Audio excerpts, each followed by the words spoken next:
Assalamualaikum warahmatullahi wabarakatuh. Kembali lagi di pembelajaran kimia di kelas 11. Kita masih membahas tentang materi termokimia.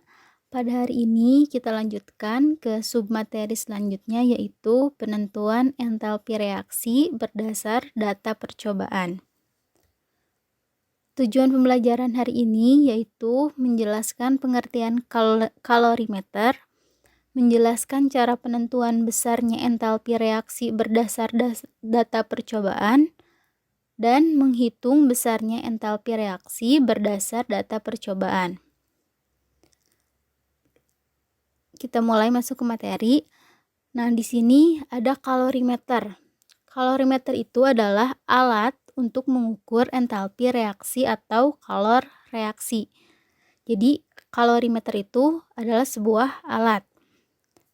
Nah, cara penentuan kalor reaksi dengan menggunakan kalorimeter disebut dengan kalorimetri. Jadi, cara menentukan kalor reaksi yang menggunakan kalorimeter itu disebut kalorimetri. Jadi, cara penentuannya itu disebut kalorimetri. Nah, kalorimeter itu digunakan untuk mengukur perubahan energi termal atau perpindahan kalor.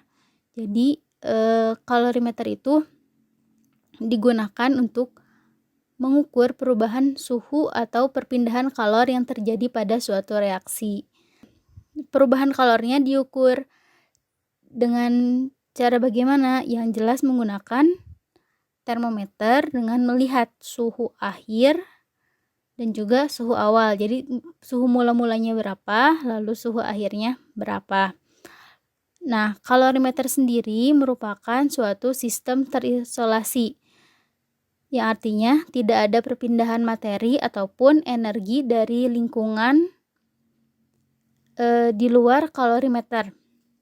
Jadi, kembali lagi ke materi awal, jenis-jenis sistem, ada sistem terbuka, sistem tertutup, dan juga ada sistem terisolasi. Nah, ciri-ciri dari sistem terisolasi itu tidak adanya perpindahan materi ataupun energi dari lingkungan ke sistem atau dari sistem ke lingkungan. Jadi, materi dan kalor atau energi panas terperangkap di dalam kalorimeter.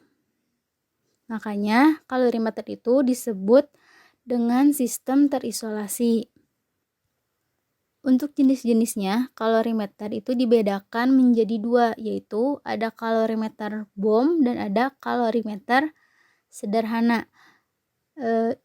Perhatikan gambar di sini. Pada gambar A ini merupakan kalorimeter bom. Kalorimeter ini digunakan untuk mengukur entalpi reaksi pada reaksi pembakaran. Jadi ini rangkaian alat yang cukup rumit. Sedangkan pada gambar B adalah kalorimeter sederhana. Nah, untuk gambar yang tengah ini kalorimeter yang biasa kita temukan di laboratorium. Sedangkan untuk yang paling kanan ini adalah kalorimeter yang bisa kita buat sendiri menggunakan styrofoam. Nah, kedua kalorimeter ini, yang kalorimeter sederhana biasanya digunakan untuk mengukur kalor atau entalpi reaksi pada reaksi pelarutan atau yang melibatkan larutan, seperti reaksi penetralan antara asam dan juga basa. Untuk prinsip kerja dari kalorimeter ini sendiri adalah dengan penerapan asas Black, yaitu jika dua buah zat atau lebih dicampur menjadi satu, maka suhu tinggi akan melepaskan kalor, sedangkan zat yang suhunya rendah akan menerima kalor, sehingga mencapai kesetimbangan termal. Jadi dapat disimpulkan menurut asas Black, kalor yang dilepas sama dengan kalor yang diterima. Jadi jumlah kalor yang dilepas sama dengan jumlah kalor yang diterima. Untuk menghitung kalor reaksi berdasarkan data percobaan, dapat digunakan rumus Q sama dengan MC delta T, di mana Q merupakan jumlah kalor atau entalpi dengan satuannya joule, M merupakan massa zat dengan satuan gram, lalu C yang kecil itu adalah kalor jenis dengan satuan joule per gram derajat Celcius, lalu delta T merupakan perubahan suhu, bisa dalam satuan Celcius ataupun Kelvin. Jadi perubahan suhu di sini dihitung dari suhu akhir dikurangi dengan suhu awal. Nah, untuk kapasitas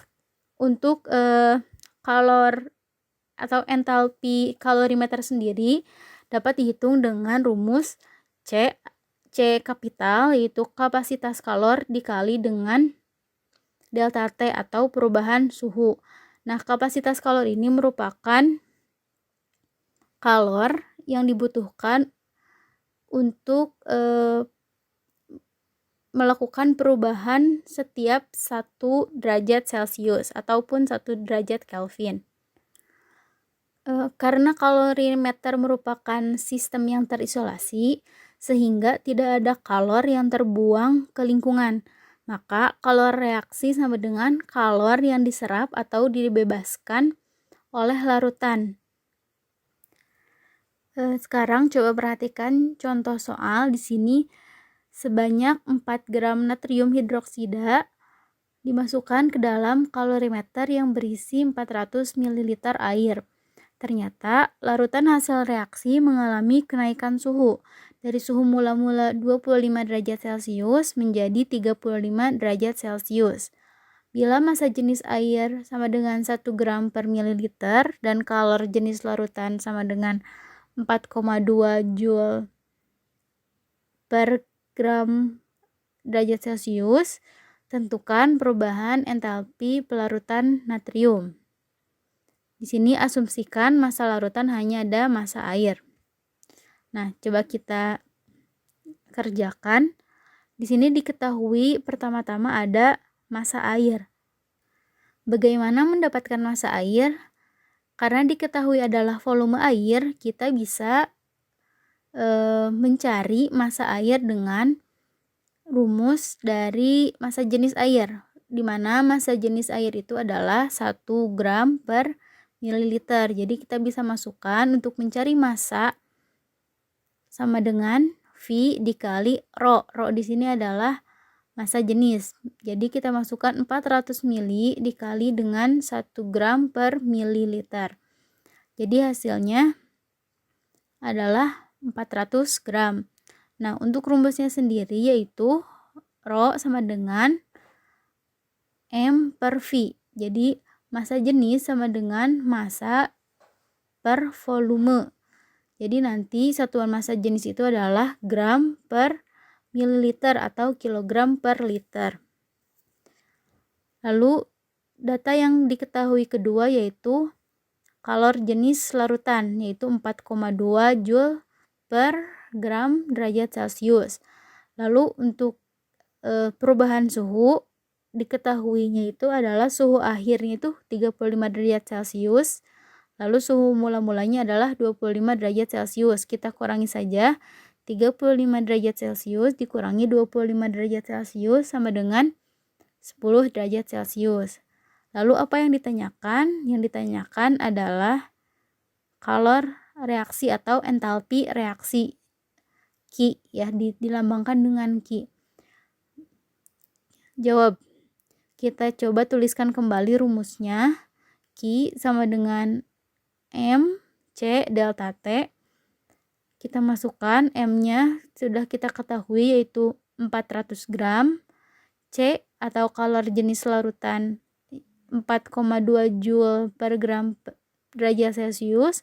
Lalu untuk perubahan suhunya yaitu 10 derajat Celcius. Kita hitung dengan mengkalikan semuanya.